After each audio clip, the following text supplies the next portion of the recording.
Okay, last time we talked about cosine rule. So today we're just going to be applying our cosine rule. But just to have a recall of what the cosine rule states, I'm just going to draw a triangle. Automatically turn this to, so I'm going to draw a triangle. So I'm going to call this the angle of A. Then this will be the angle of B, and this will be the angle of C. So this A should be written properly. So this side is the side of A, while this side is the side of B. Opposite the C is the side of C. So the rule states that, for example, if you are looking for C square, you're going to have A square plus B square minus 2AB, then cos what?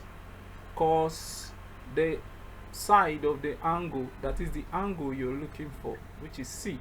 So if also similarly, if you have A square, it's going to be equal to B square plus C square minus 2BC, then cos what?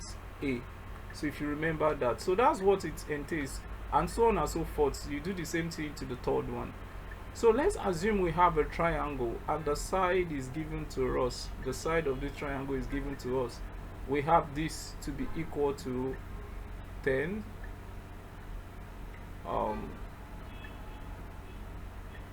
Okay, I think I just drew something. I made a mistake. So let's assume we have a line, a triangle be given to us like this.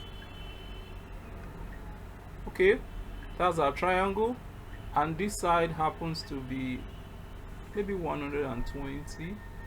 This is 10 centimeter, and maybe this happens to be 20 centimeter, just an assumption, and we have to look for this third part.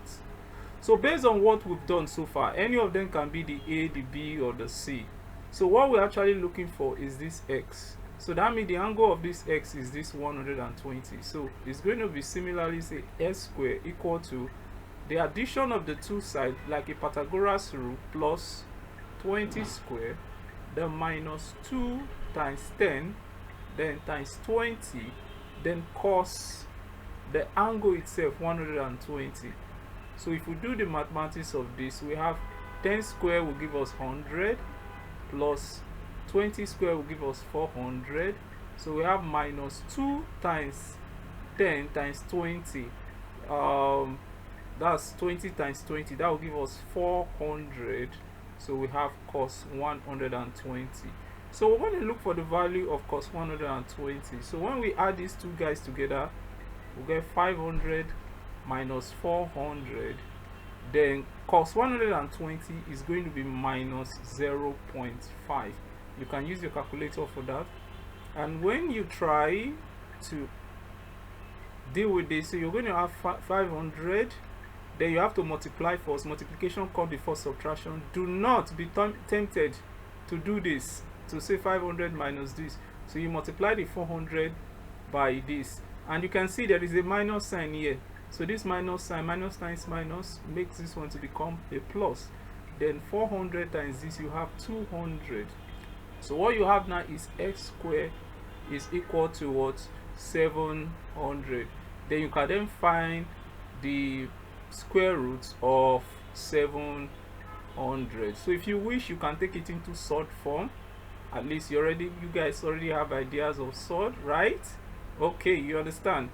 Thank you. So you're going to have times 100, and when you bring that in surd form, the square root of 100 is 10, and we have 7. So the value is X is equal to what?